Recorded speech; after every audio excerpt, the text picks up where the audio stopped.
The year is 1941. The world holds its breath. A storm is gathering on the horizon. In the skies over far-flung places, from the jungles of Burma to the deserts of North Africa, a new shape appears. It's a fighter plane. It is not sleek, it is not graceful. It is thick, muscular, tough. Under its long nose, a deep intake gulps air like a gaping jaw. And on some, pilots have painted a shark's mouth. It's a sign of defiance. This is the Curtiss P-40. It arrived just in time. It wasn't the best fighter. Pilots knew it. The enemy knew it. But in those desperate early days, it was the fighter we had. The plane that was there. It rose to meet enemies who were often faster and more nimble. The P-40 was an underdog, and it had a lot of fight in it. It asked a lot from its pilots, and they gave everything they had, making do, fighting smart, and holding on. This Kittyhawk Mach 3 model represents the later, more powerful versions. Today, we'll follow its journey from an outdated design to a global symbol of gritty defiance.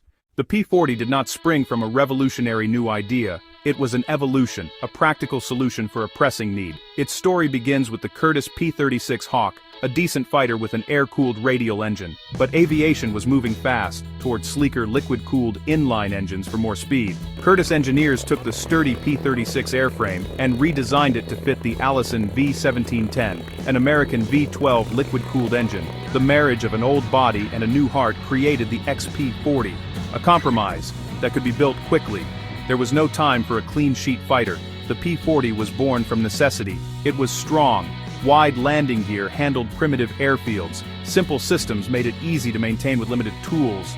And it packed a punch, maturing into 650 caliber Browning machine guns in the wings. A stable gun platform meant accurate shooting. It could absorb punishment and bring its pilot home. And in a dive, it was fast. Very fast. The heart of the P-40, the Allison V1710, hid a fatal flaw. A single-stage, single-speed supercharger. Above about 15,000 feet, power dropped sharply. The plane became sluggish, like a runner hitting a wall. The BF-109's advanced supercharger and the lightweight Zero's climb and agility dominated higher altitudes. Foes took altitude, chose when to strike, then climbed back where the P-40 couldn't follow. So the engine that gave punch down, low, chained it to the lower skies, a trade-off that shaped tactics, strategy, and lives. To survive, P-40 pilots had to be smarter, tougher, and more disciplined. Long before the United States officially entered the war, Americans were already fighting in Asia. They were the American Volunteer Group, the AVG. Former Army, Navy, and Marine Corps pilots resigned their commissions to fly for China against Japan. Led by Claire Chennault, they arrived in Burma in 1941 to fly the Curtiss P-40, many seeing it for the first time. Chennault forbade dogfighting with the nimble Zero. He drilled boom and zoom, use speed, strike once, and get out. Gain even a small height edge, dive hard. The P-40 accelerates like a freight train downhill. A torrent of 50 caliber fire could rip lightly built fighters apart in seconds, then zoom back up or extend away. Discipline over temptation. That was survival. They flew in fighting pairs so a wingman could cover the leader and spoil attacks. Inspired by RAF Kittyhawks, AVG pilots painted fearsome shark mouths on their deep intakes. With glaring eyes and gaping maws, they looked predatory and aggressive, the flying tigers. When Japanese pilots saw that grin in their mirrors, they knew a serious fight was coming. In just over 6 months, they were credited with nearly 300 Japanese aircraft destroyed, while losing only a handful in air-to-air combat. They defended the vital Burma Road, a lifeline into China. They proved Chennault's tactics worked. The P-40, flown with skill and discipline, could beat the best. The Flying Tigers became heroes, their shark mouths a global symbol of defiance and hope. It was a thinking man's game, courage, patience, and mastery of energy. They made the P-40 work. The legend wore many names, Warhawk, Tomahawk, Kittyhawk, but the bite was the same. From China's embattled skies, the shark's grin became a promise. We were in the fight.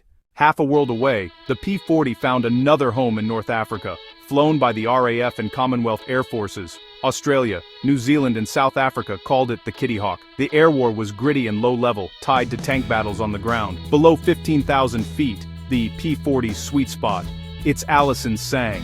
Rugged construction and wide gear shrugged off sand and rough strips. They often faced the formidable BF-109, superior at high altitude.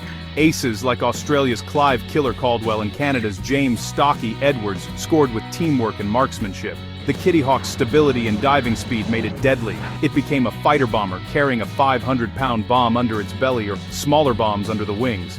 That turned it into a precision strike weapon. Flying low, Kittyhawks hit tanks, trucks, and troop concentrations, personal artillery for the British 8th Army.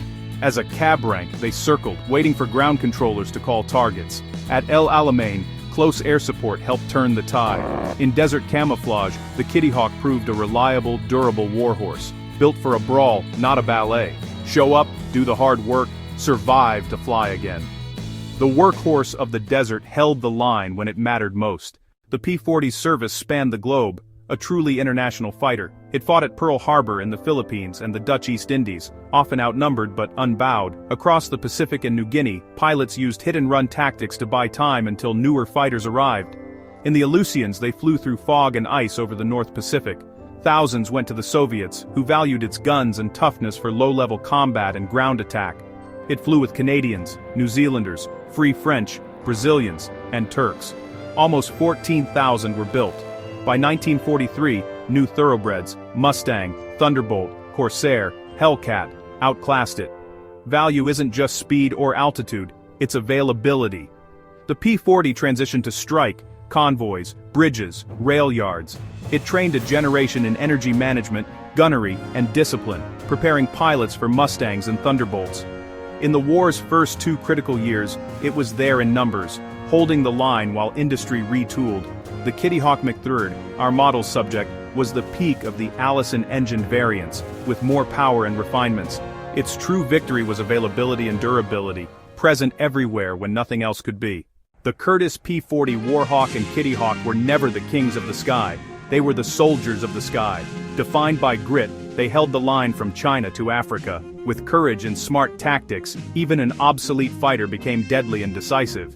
Which iconic nose art or P-40 pilot is your favorite? Share in the comments. For more unsung heroes of aviation, subscribe and hit the bell. The P-40 was the workhorse that helped win the war.